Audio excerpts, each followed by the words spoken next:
Bien. Alors, qu'est-ce que vient faire l'école dans cette affaire? En somme, si j'ai bien compris, c'est un peu ça qu'on attend de moi. Et qu'est-ce que vient faire l'école et qu'est-ce que vient faire l'école à un moment où on essaye de parler de vote, ce qui n'est quand même pas a priori directement la première des activités qui se passe à l'école. Et quel rapport entre vote, école et éducation scientifique? Voilà. Il me semble que c'est déjà posé le problème de manière assez vaste. Alors, d'abord, je voudrais peut-être rapidement dire ce que ça n'est pas, notre affaire, là. Il est évidemment pas question de dire qu'on fait construire les connaissances scientifiques des élèves en les faisant voter. On ne va pas apprendre. J'insiste là-dessus parce que ça peut se faire, parfois. C'est même une dérive possible d'un travail de débat dans une classe qui aboutirait, et ce serait un tort, à une sorte de vote démocratique par lequel les élèves décideraient si la construction de la science qu'on vient de faire est validée ou pas. Bon. Alors, c'est rare, mais ça peut se faire. Et après tout, la science, c'est peut-être l'une des seules activités humaines où une personne peut avoir raison contre tout le monde. C'est une de ses richesses, peut-être, et donc tant mieux. Si donc le vote ne fait pas la science, alors on peut retourner le sujet, et on se rapproche de ce dont parlait Jean 12 à l'instant. Est-ce que la science fait le vote? Est-ce que la connaissance scientifique fonde le vote? Alors, je voudrais d'abord, là aussi, dire ce que n'est pas le sujet que je vais traiter. Il ne s'agit pas de poser une question qui pourtant est très liée, qui consisterait à se demander quelle culture scientifique doit-on donner aux futurs élus. Parce qu'après tout, la question de la culture scientifique des futurs décideurs, c'est aussi une question fondamentale, très importante et très liée, d'autant plus liée naturellement que quand on a des collégiens ou des lycéens en face de soi, on n'est pas sûr d'avoir en face de soi des futurs élus ou des futurs votants. Donc heureusement que les deux choses ne sont pas incompatibles. Mais je vais quand même essayer de centrer mon propos sur le futur citoyen lambda qu'est éventuellement l'élève que le professeur a en face de lui. Je ne vais pas chercher à me demander comment on construit la culture scientifique du futur élu. Alors, finalement, je me dis, quand il sera citoyen lambda, quand il aura à voter, dans quelle situation pourra se retrouver celui qui est, à un moment donné, élève? Alors, on peut imaginer deux types de situations. Premier type de situation, c'est une situation dans laquelle il serait directement consulté sur une question, par référendum, par exemple, qui, pour prendre une décision en connaissance de cause, justement, nécessiterait de disposer d'une culture scientifique suffisante. C'est un cas de figure un peu théorique. Ça ne s'est pas produit jusqu'à maintenant, mais ça pourrait arriver, et ça a même été demandé. Il n'y a pas si longtemps, souvenez-vous, on défilait ici ou là pour demander un référendum sur des questions d'organisation familiale, et les gens qui demandaient ce référendum s'appuyaient principalement sur une notion qu'ils considéraient comme scientifique, c'est-à-dire la notion de parentalité biologique. Or, sauf erreur de ma part, on a beaucoup entendu utiliser la notion de parentalité biologique. Je n'ai jamais entendu une seule fois une discussion sur le sens même de cette expression et ce qu'il y a derrière. Donc, s'il y avait eu d'aventure un référendum sur cette question, il aurait bien fallu, à un moment donné, qu'un débat s'engage sur qu'est-ce que ça veut dire être un parent biologique. Est-ce que c'est la même chose qu'un parent génétique? Qu'est-ce que ça peut vouloir dire d'autre? Vous voyez, donc, ça peut arriver, potentiellement, qu'une question directement à connotation scientifique soit posée. Et puis, il peut arriver aussi que, tout simplement, on ait à voter pour des gens, qui est un programme, et que dans le programme présenté par les gens, il y a un certain nombre de projets qui soient liés à des caractéristiques scientifiques. Après tout, il y a même aujourd'hui, c'est comme ça, un parti politique dont le nom contient le nom d'une discipline scientifique. ce qui est assez inhabituel finalement. Hein. C'est comme ça, et je ne dis pas que je suis... l'écologie. Hein. Quand j'étais petit, il y a très très longtemps, j'ai étudié l'écologie à l'université, j'ai fait un certificat d'écologie, j'ai fait un diplôme d'études approfondies d'écologie, et j'ai donc longtemps cru qu'il s'agissait d'une science. Voilà. Donc c'est une science. Hein. C'est aussi le nom d'un mouvement politique. Je ne prends pas parti là-dessus, hein, ce n'est pas mon problème. Simplement, c'est un fait. Voilà. Et dès l'instant qu'un nom de science peut être à ce point visible dans le paysage politique, il n'y a pas de doute qu'il faut bien qu'on ait quelques connaissances scientifiques pour se poser un certain nombre de questions au moment d'un vote. Bon, alors pourquoi faut-il une école pour ça? Parce qu'après tout, comme tout le monde écoute régulièrement France Culture, que chacun passe un temps infini au Palais de la Découverte ou à Cap Science, pourquoi l'école devrait-elle se charger de ça? Bon. À l'évidence, il y a une seule raison, qui est une raison démocratique.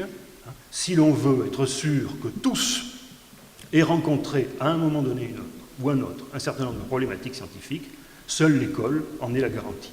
Puisque l'école, elle a un avantage et un inconvénient. Son avantage, elle a un public captif. Son inconvénient, elle a un public captif. Voilà. Et ça pose évidemment toutes les questions de fonctionnement de l'école.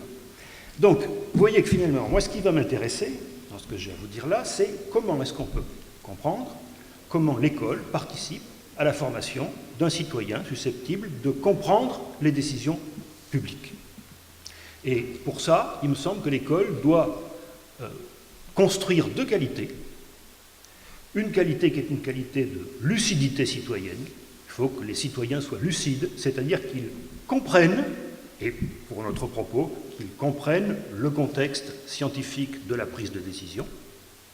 Et puis, il faut aussi qu'ils soient responsables, il faut qu'ils soient des citoyens responsables, c'est-à-dire qu'ils soient capables eux-mêmes de choisir la décision qui va être prise ou de se positionner par rapport à une décision qui a été prise.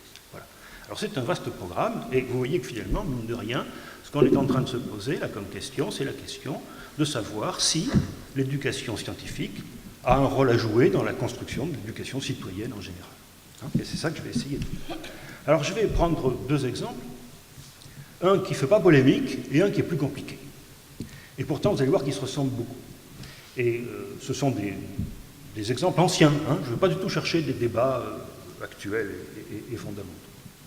Et je vais prendre des exemples dans le domaine biologique, parce que c'est celui que je connais mieux, mais on pourrait l'illustrer autrement. Alors, premier exemple, la question du tabac. Voilà.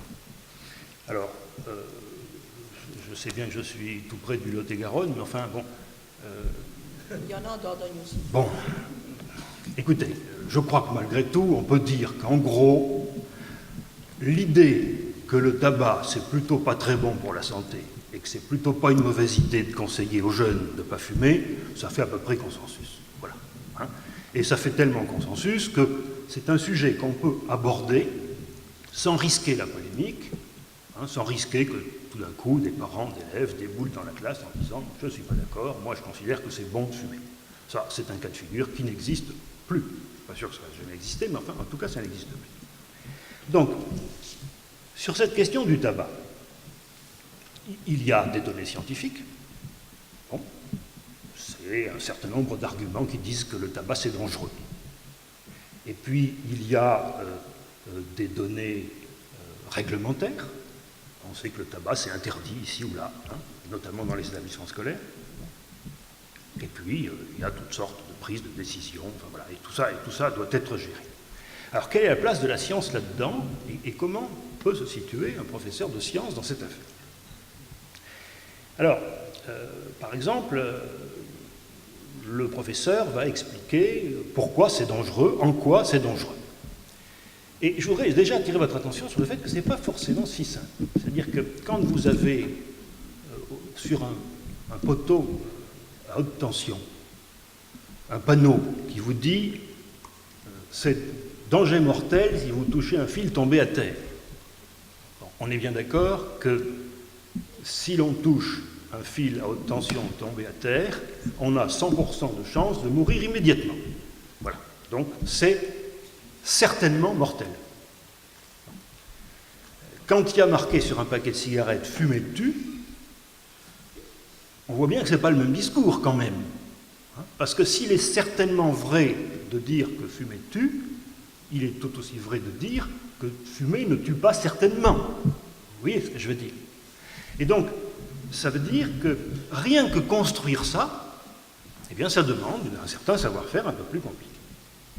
Admettons qu'on ait résolu cette question. J'ai convaincu mes élèves que fumer augmente un certain nombre de risques morbides. J'ai fait tout ce qu'il fallait pour ça, tout va bien. Maintenant, est-ce que je peux en conclure facilement qu'il ne faut pas fumer? Il ne faut pas fumer n'est pas en soi un énoncé scientifique. Je peux dire, par exemple, à mes élèves, étant donné que c'est dangereux pour vous, préservez donc votre vie, ne fumez pas. Mais si je dis ça, je conduis mes élèves, sans même le dire expressément, à se rendre compte que la vie a plus de prix que le plaisir de fumer, et que donc il vaut mieux ne pas fumer pour préserver la vie. Mais vous voyez qu'il y a déjà un effet de balance, il y a déjà une réflexion éthique là derrière, qui n'est plus qu'une réflexion scientifique. Et ça, c'est encore uniquement dans le cadre de la réflexion individuelle. Je peux aussi dire, je cherche à placer ça dans le cadre d'une réflexion collective. Je peux dire, il ne faut pas fumer parce que vous empoisonnez vos copains. Donc j'introduis une dimension de responsabilité collective, altruiste, etc. Vous voyez que je ne peux pas faire ça sans les arguments scientifiques, mais je ne peux pas le faire avec uniquement des arguments scientifiques. D'autre part, il y a des situations très compliquées. Par exemple, si vous dites à un élève il ne faut pas fumer parce que tu cours un risque, est-ce que ça veut dire que du coup je suis en train de dire à mes élèves tout risque doit être évité? Et le fait qu'il y ait risque veut dire que tu dois l'éviter. Alors, je pose la question, comment fera-t-il des études supérieures, cet élève-là? Comment aimera-t-il s'il se dit que tout risque doit être évité? Si j'utilise l'argument de l'addiction, je vais dire, c'est terrible, si tu commences à fumer, tu ne pourras plus t'arrêter. Et alors, toutes les publicités nous disent, essayez ça, vous ne pourrez plus vous en passer. Et puis le rêve d'un adolescent qu'on a en face de nous, c'est de dire à son copain ou à sa copine, je ne peux plus me passer de toi. Donc, le message de l'addiction en lui-même ne suffit pas à repousser les lettres. Donc il y a une complexité qui est quand même assez importante. Bref, vous voyez que, malgré tout, face à la problématique du tabac, le métier du professeur, déjà pas simple, n'est quand même pas si compliqué que ça. Parce que, quand le professeur de sciences va prolonger son discours scientifique en rajoutant, explicitement ou pas, des considérations éthiques, et va conduire son élève à se dire qu'il ne faut pas fumer, cette espèce de glissement de registre ne va gêner personne. Et ça va passer comme une lettre à la poste. Donc, on pourra passer sans problème de ce qu'on appelle l'éducation au choix, c'est-à-dire donner les éléments qui permettent de choisir, à l'enseignement des choix, c'est-à-dire dire aux élèves, voilà ce qu'il faut que tu choisisses. Et ça ne va gêner personne. Alors maintenant, je prends un deuxième exemple. Je prends un deuxième exemple et je vais appuyer cette fois-ci sur l'éducation à la sexualité. Alors, qu'est-ce que je vais dire à mes élèves en éducation à propos de ces questions-là? Je suis biologiste, je commence par leur expliquer l'endocrinologie de la reproduction, du cycle menstruel, de la spermatogénèse. Aucun problème. Ça ne gêne personne, on est dans la donnée scientifique, pure et dure, tout va bien. Deuxième point, je passe à la dimension appliquée. Et je vais leur dire, mais en restant dans le domaine strictement scientifico-technique. C'est-à-dire que je vais leur apprendre ce qui existe comme méthode de contraception et comment elle marche, ce qui existe comme méthode de procréation médicalement assistée et comment elle marche. Je reste dans le scientifico-technique. Mais déjà, je vais avoir des levées de boucliers d'un certain nombre de gens qui vont considérer que le simple fait d'expliquer ce qu'est une méthode contraceptive à un élève, c'est l'inciter à l'utiliser. Et puis, troisième registre, j'aborde cette fois-ci l'éducation à la sexualité. Et je vais, d'ailleurs rarement seul, en compagnie des médecins scolaires, en compagnie de qui vous voudrez, je vais évoquer la question du respect de l'autre, de la relation entre les sexes. Bon, que sais-je, vous voyez bien tout ce qu'on peut mettre derrière tout ça. Eh bien, c'est beaucoup plus compliqué. Parce que vous voyez que là, on tombe sur un sujet qui fait que, dès que l'on sort du strict champ de la science fondamentale, la simple information scientifique de l'élève pose problème. Et quand je dis que ça pose problème, ça n'est pas une formule de style. Par exemple, on a mis dans les programmes, il y a quelque temps, l'utilisation, enfin le mode d'action d'une molécule dont vous avez peut-être entendu parler, qui s'appelle le RU486. Cette molécule, c'est une anti-hormone qui est très intéressante à étudier sur le plan biologique parce que ça permet de comprendre des tas de choses aux sciences fondamentales. Et par ailleurs, c'est une molécule qui est utilisée pour déclencher des avortements en début de grossesse. Naturellement, expliquer le fonctionnement de cette molécule n'est pas faire l'apologie de son utilisation.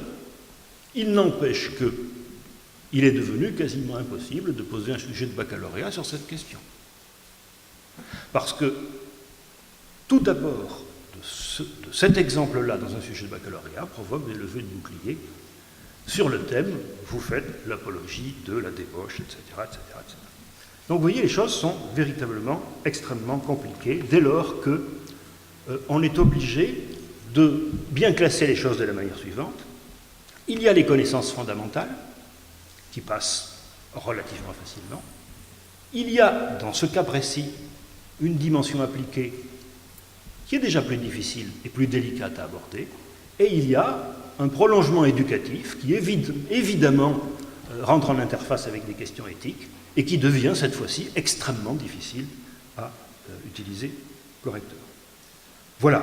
Alors, que conclure ? Eh bien, vous voyez qu'il me semble que la grosse difficulté face à laquelle se trouvent les professeurs de sciences qui cherchent tout simplement à aider les élèves à acquérir une culture scientifique qui leur permette de décider pour eux, ou pour les autres, ou pour leur vote, ou je ne sais quoi. Ça revient au même, tout ça, finalement. Eh bien, ça ne marche ça que si, dans son discours, le professeur arrive à distinguer, je ne dis pas forcément à séparer, parce que c'est presque impossible, mais au moins à distinguer des registres de langage différents. Et bien distinguer ce qui est de l'ordre, justement, de l'éducation au choix.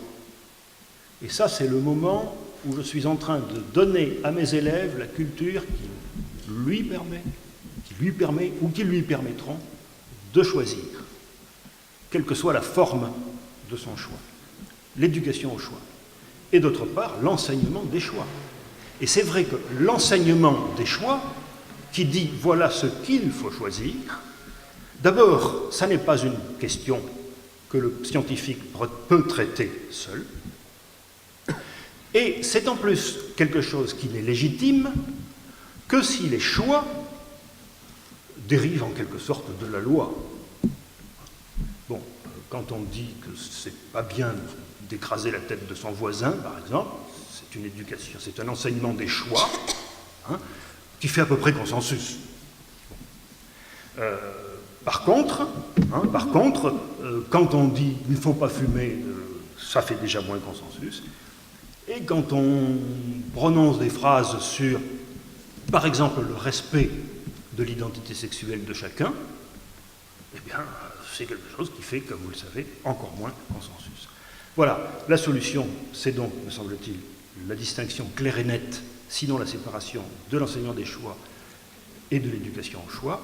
Et ça, finalement, c'est, me semble-t-il, la forme que prend dans l'enseignement scientifique tout simplement ce que l'on appelle la laïcité, c'est-à-dire la séparation des registres de pensée.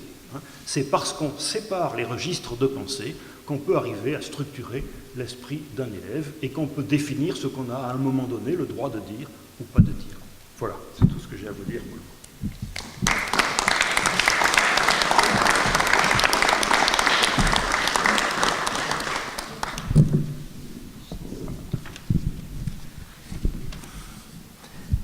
Eh bien, bonjour à tous. Alors, ce que je vais peut-être faire, moi, c'est de d'une certaine manière, vous proposez immédiatement un certain nombre de conclusions avant d'adopter l'ordre qui vient d'être adopté à l'instant, ou plutôt un certain nombre d'affirmations pour vous décrire le métier que je fais, avec ses singularités, ses spécificités, et puis aussi pour montrer que dès l'abord, c'est une première affirmation qui suit la constatation de Jean Audouze, c'est que, évidemment, je pense que pour bien fonctionner dans une démocratie, il faut des citoyens éclairés, il faut des citoyens au maximum éclairés, et que pour des tas de choix, pour des tas de situations, pour des tas de